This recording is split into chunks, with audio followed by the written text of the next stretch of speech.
Kami dari kelompok 4 semester 6. Video ini dibuat untuk menyelesaikan salah satu tugas dalam mata kuliah Governansi Digital dengan dosen pengampu Bapak Nur Puadi, SOS MAP.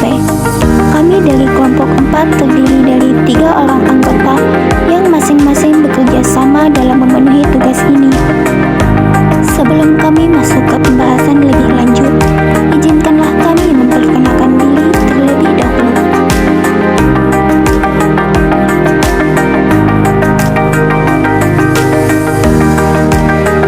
Yang pertama ada Delima dengan NPM 2022074442.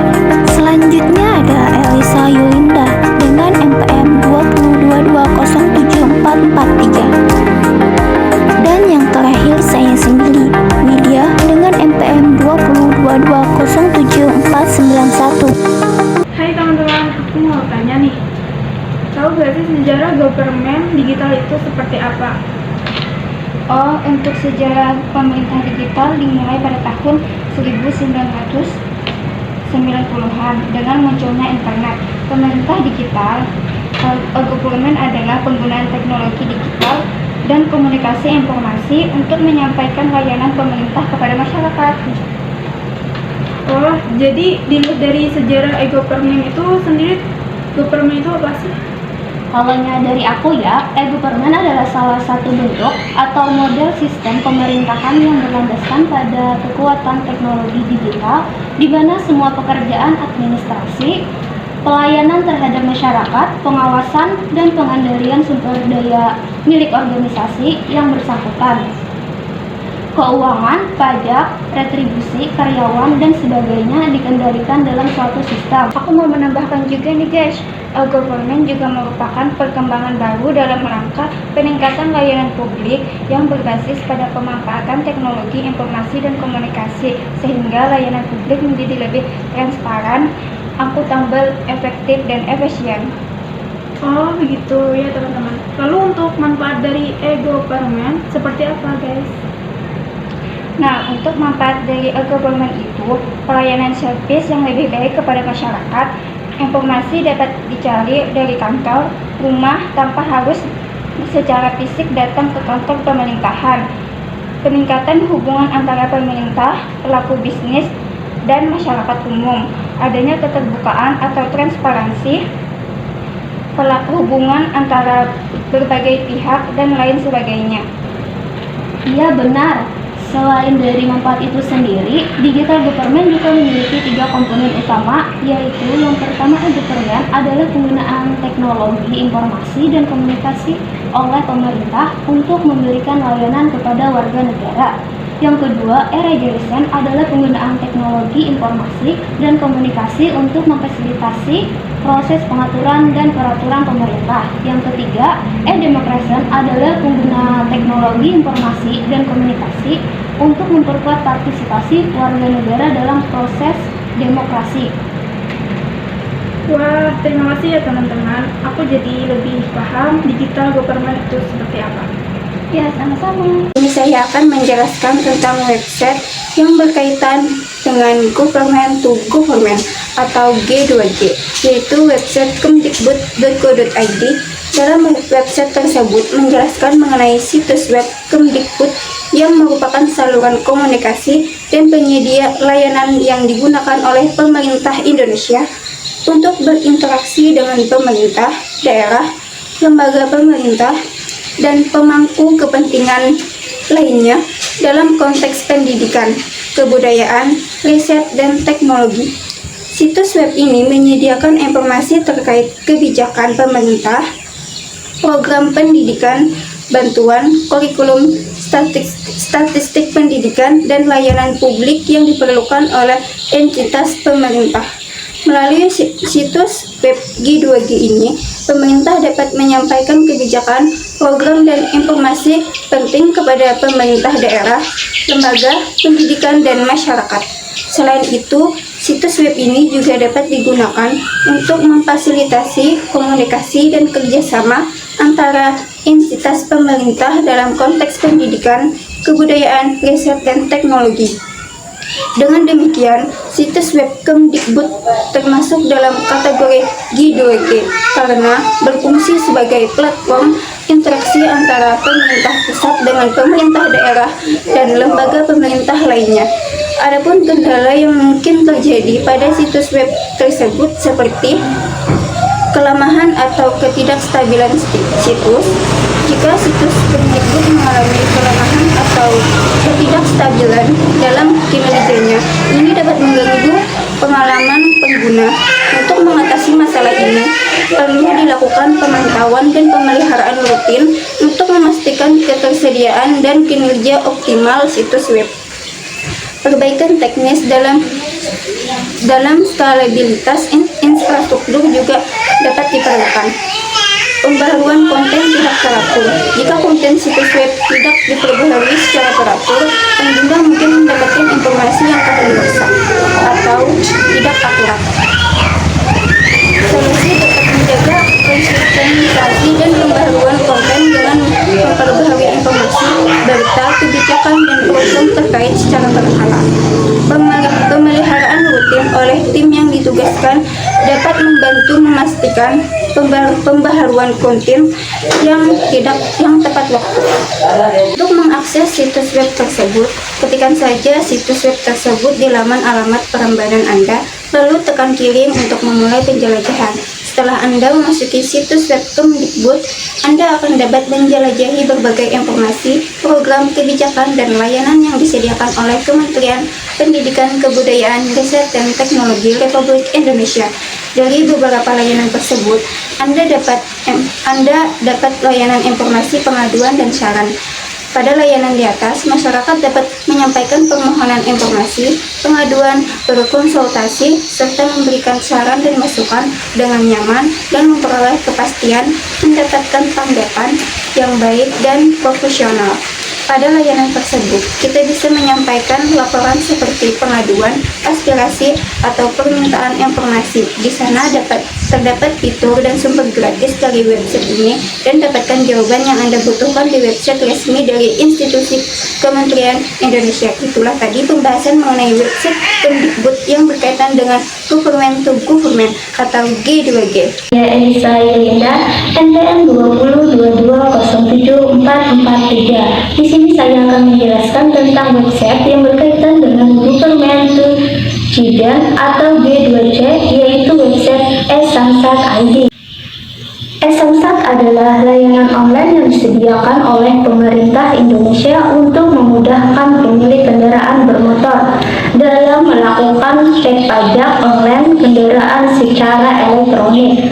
Cek pajak online adalah proses memeriksa dan mengakses informasi terkait dengan status pajak seseorang secara elektronik melalui internet.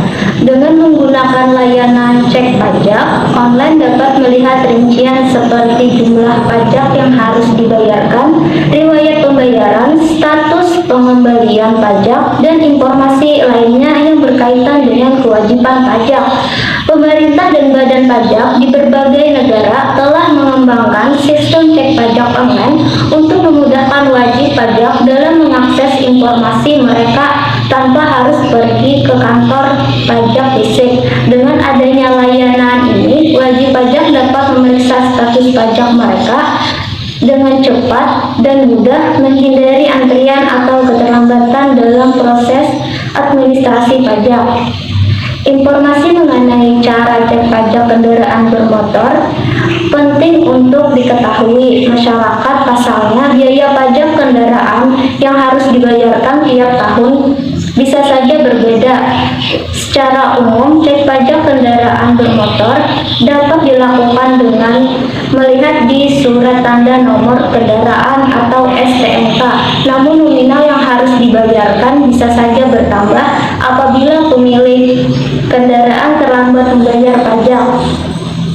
Ada berbagai tujuan dari pengecekan nomor kendaraan. Namun salah satu tujuan utamanya adalah untuk mengetahui keresmian nomor seri kendaraan. Plat nomor sendiri adalah identifikasi registrasi sebuah kendaraan, sehingga cek plat nomor merupakan salah satu hal penting dilakukan meski tidak dilakukan setiap saat. Berikut cara mengecek pajak kendaraan dengan menggunakan website. Yang pertama, buka link website seperti di samping. Selanjutnya, isilah formulir yang berada pada halaman tersebut, yaitu nomor kendaraan, lalu klik cari, kemudian akan muncul info dan besaran nominal yang harus Anda bayar.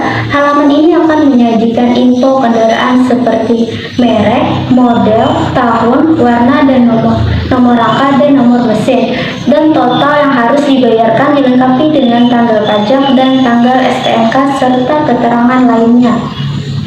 Manfaat yang diperoleh dari cek plat nomor online yaitu membantu proses tindak kejahatan. Manfaat cek plat nomor yaitu membantu proses tindak kejahatan plat nomor sendiri pada dasarnya menjadi aspek penting untuk pihak berwenang seperti polisi.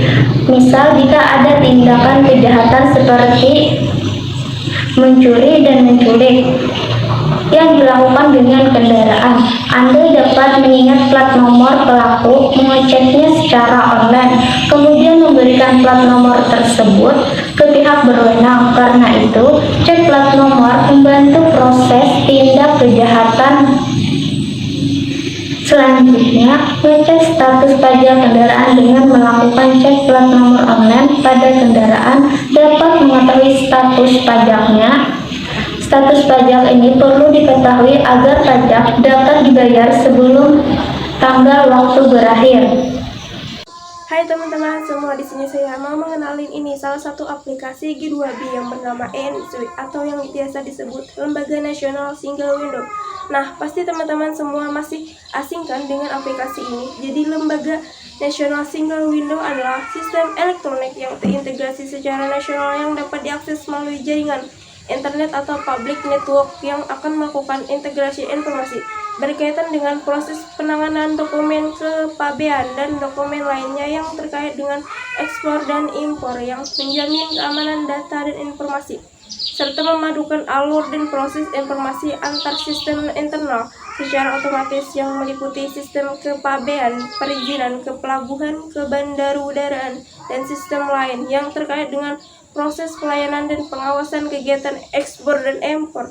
Nah, perlu teman-teman ketahui bersama juga nih, kalau aplikasi ini merupakan aplikasi dari instansi pemerintah oleh Kementerian Keuangan yang telah ditetapkan sesuai nomor yaitu pada 199 dari PMK. Untuk proses penggunaannya, aplikasi ini ada beberapa syarat dan ketentuan terlebih dahulu sebelum melakukan proses pendaftaran. Pertama, kita harus menyiapkan nomor induk berusaha atau IB. Yang kedua, nomor pokok wajib pajak. Yang ketiga, nomor induk kependudukan atau paspor penanggung jawab. Yang keempat, email aktif. Yang kelima, nomor telepon aktif. Dan yang terakhir, surat kuasa dari perusahaan ke pendaftar maksimal 1 email. Nah, jika teman-teman udah memenuhi syarat dan ketentuan yang tadi sudah aku sebutkan, teman-teman bisa langsung aja buka aplikasinya untuk melakukan pendaftaran.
web tidak diperbaharui secara teratur, pengguna mungkin mendapatkan informasi yang kadaluarsa atau tidak akurat. Solusinya adalah menjaga konsistensi dan pembaharuan konten dengan memperbaharui informasi, berita, kebijakan, dan program terkait secara berkala. Pemeliharaan rutin oleh tim yang ditugaskan dapat membantu memastikan pembaharuan konten yang tepat waktu. Elisa, kendala atau solusi dari G2C dari website Samsat itu bagaimana? Mungkin masalahnya yaitu masalah koneksi internet. Koneksi internet yang tidak stabil atau lemah dapat menghambat akses ke situs web atau aplikasi e-Samsat. Ini bisa menyebabkan kesulitan dalam mengakses pajak online. Mungkin solusinya yaitu pastikan memiliki koneksi internet yang stabil dan cukup cepat. Jika masih terus berlanjut, cobalah untuk menghubungi penyedia layanan internet untuk mendapatkan bantuan atau pertimbangan untuk menggunakan koneksi internet yang lebih handal. Apa sih kendala atau solusi dari G2G dari aplikasi INS Web? Kendala dari aplikasi Iniswi ini adalah satu masalah teknis. Pengguna mungkin mengalami kesulitan untuk mengakses aplikasi, mengunduh atau memasang aplikasi, atau mungkin menghadapi masalah kompatibilitas dengan perangkat mereka. Solusinya dari kendala ini, pastikan Anda memeriksa kembali semua informasi yang diminta dalam formulir registrasi dan pastikan Anda memberikan informasi yang benar dan lengkap.